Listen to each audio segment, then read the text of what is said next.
శ్రీమాత్రే నమ. జయ గురు దత్తాత్రేయ నమ.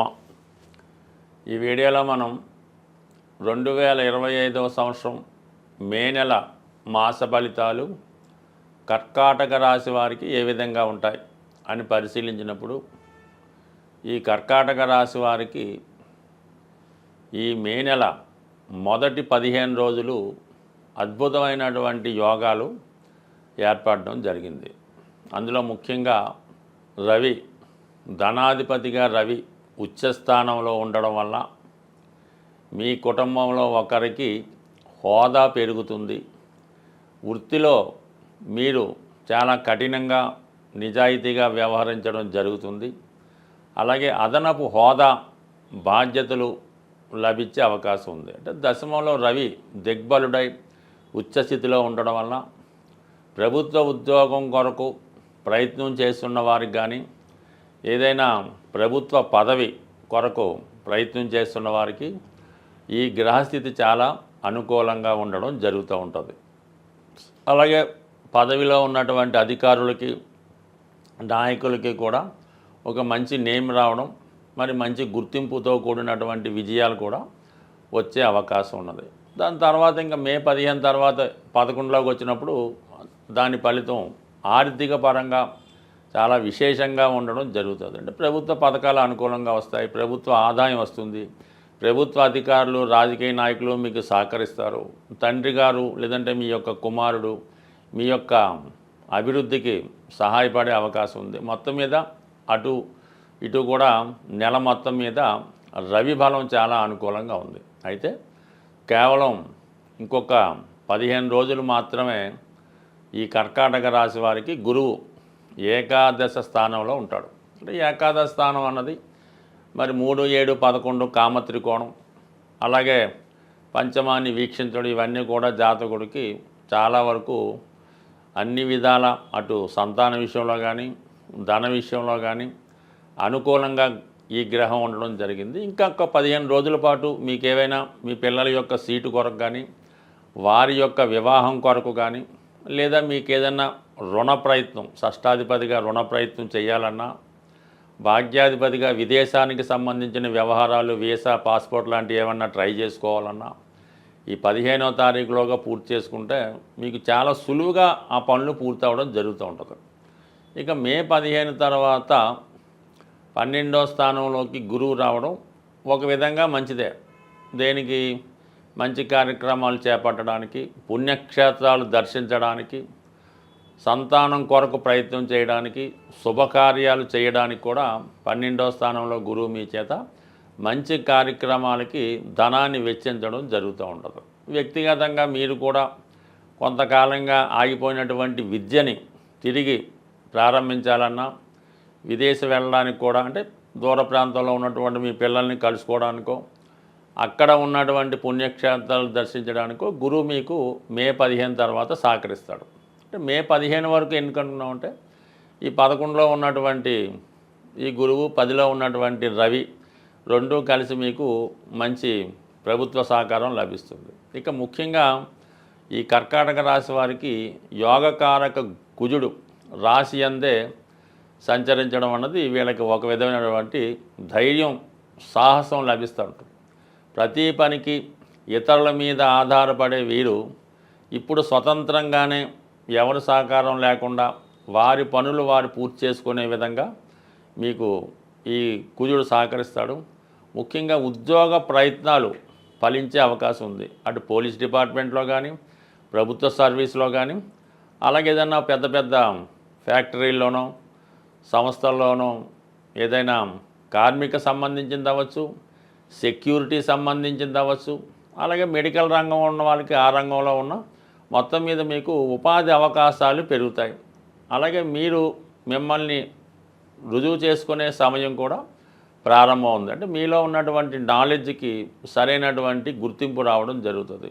ఎస్పెషల్లీ ఈ కర్కాటక రాశి లగ్నం వారు ఎక్కువగా సినిమా పరిశ్రమలో కూడా ఉండడం జరుగుతూ ఉంటుంది. ఎక్కువగా హీరోయిన్స్గా, హీరోలుగా కొత్తగా వాళ్ళు ప్రయత్నం చేస్తూ ఏదైనా ఎంట్రీ ఇవ్వాలనుకుంటే మరి ఈ కర్కాటక రాశి వారికి ఈ సినిమా రంగ ప్రవేశం కానీ, టీవీలో కానీ, సో ఏదైనా ఒక మీడియాలో ప్రవేశించడానికి కూడా ఈ గ్రహస్థితి అనుకూలించే అవకాశం ఉన్నది. సో ఇవన్నీ అనుకూలంగా ఉన్నాయి. మరి పోయిన నెలలో ఏర్పడినటువంటి ఈ షష్టగ్రహ కూటం వీరికి 9వ స్థానంలో ఏర్పడినప్పుడు కూడా ఇంచుమించుగా ఈ మొదటి వారం తర్వాత కేవలం 3 గ్రహాలు మాత్రమే అక్కడ ఉంటాయి. ముఖ్యంగా శని రాహులు ఈ 2 కలయిక జాతకుడికి అటు ఉన్నత విద్యా అవకాశాలకి, అలాగే ఏదన్నా కొత్త పరిశ్రమలో ఇండస్ట్రీలో ప్రవేశించడానికి, అంటే శని రాహుల కలయిక అటు సాఫ్ట్వేర్ రంగానికి, సినిమా రంగానికి, మెడికల్ రంగానికి, రైల్వేసు, ఎయిర్వేస్ వాటిలో ప్రవేశానికి సహకరించడం జరుగుతుంది. భాగ్యం ఎప్పుడు అదృష్టమైనది.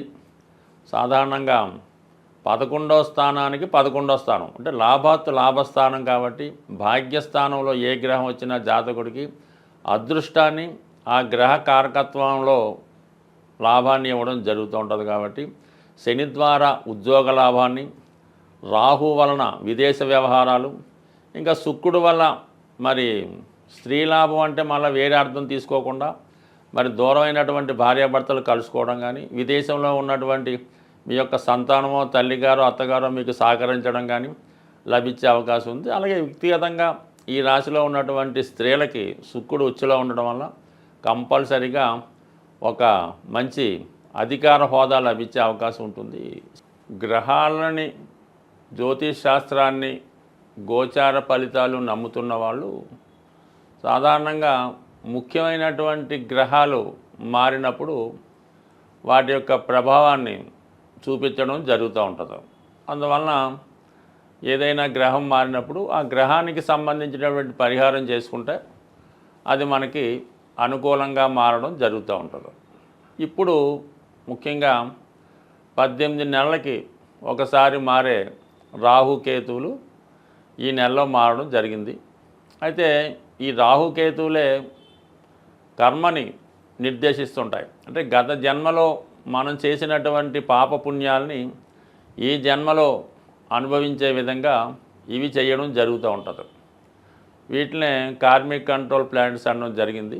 మరి ఈ రాహుకేతు మారినప్పుడల్లా ఏదో ఒకటి ప్రతివాడి జీవితంలో మంచి కానీ చెడు కానీ జరుగుతూ ఉంటుంది. అది జరగాలనుకునేప్పుడు మనం కామన్గా ఈ గ్రహాలకి పరిహారం చేసుకుంటే అవి మనకి కొంత తీవ్రత తగ్గి మంచి ఫలితాలు ఇవ్వడం జరుగుతూ ఉంటుంది. మరి ఇప్పుడు ముఖ్యంగా ఏ పని జరగాలన్నా, మనం ఏ గ్రహానికి పూజ చేయాలన్నా, ఏ దైవానికి పూజ చేయాలన్నా ముందుగా విఘ్నేశ్వరుణ్ణి పూజ చేయడం జరుగుతూ ఉంటుంది. కేతువు యొక్క ఆది దైవం విఘ్నేశ్వరుడు అవటం వల్ల మరి ఈ నెలలో మీరు కంపల్సరిగా అది సంకష్ట చతుర్థి రోజు కానీ, లేదంటే మరి కేతువు సింహరాశిలో ప్రవేశించాడు కాబట్టి ఆదివారం రోజు విఘ్నేశ్వరుడి యొక్క ఆలయంలో వినాయకుడిని విధి విధానంగా గరికతో అర్చించి, మన ఎండు ద్రాక్షపళ్ళు అంటే ఎండు ఖర్జూరం కానీ, కిస్మిస్ లాంటివి కానీ మరి స్వామికి నైవేద్యంగా పెట్టి అక్కడ ఉన్నటువంటి భక్తులకి పంచిపెట్టడం వల్ల కేతుగ్రహ అనుగ్రహం లభించే అవకాశం ఉంది.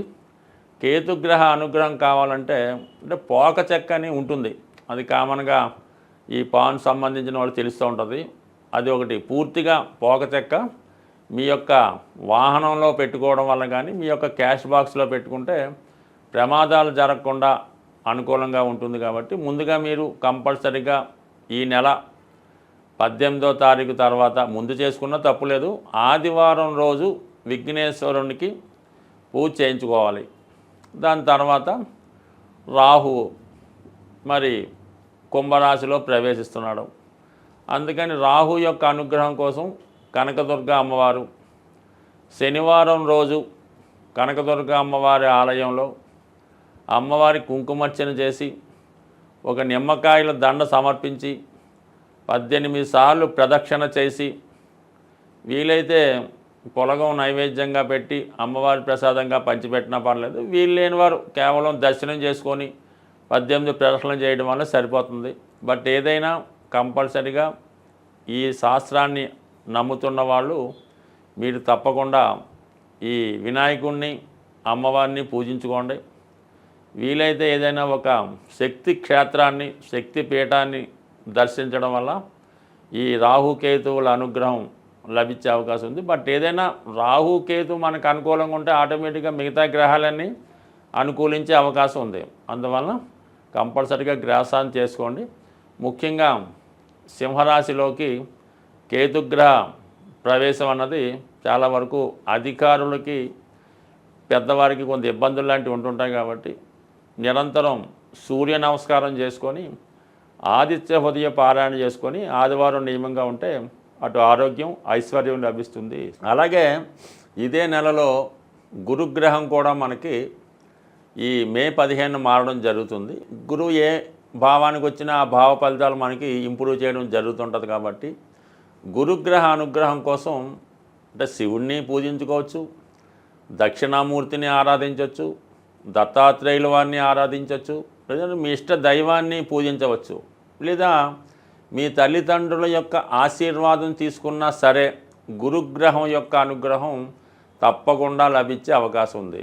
ఏదైనా చాలా కాలంగా తీవ్రమైనటువంటి ఇబ్బందుల్లో పడుతున్నాం, ఏ విధంగా కూడా మనకి దారి లేదు అనుకున్న వాళ్ళు మరి ఈ నెలలో ఒక అద్భుతమైన రెమెడీ ఏంటంటే, ఏదైనా మీకు దగ్గరలో ఉన్నటువంటి గోశాలని దర్శించి మీ యొక్క వెయిట్, మీరెంత బరువు ఉన్నారో అంత బరువు ఉన్నటువంటి వెయిట్ చూసుకోండి. మీరు ఒక 80 కేజీలు ఉన్నారనుకోండి, 80 కేజీలు ఎండుగడ్డి కానీ పచ్చగడ్డి కానీ దాని ఖరీదు ఆ గోశాలలో డొనేట్ చేయవలసి ఉంటుంది.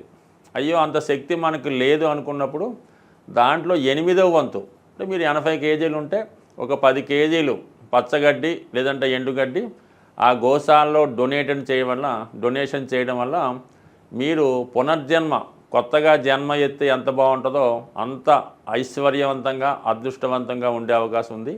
ఈ చిన్న ప్రయత్నాన్ని చేసి సక్సెస్ అవ్వాల్సింది. స్వస్తి.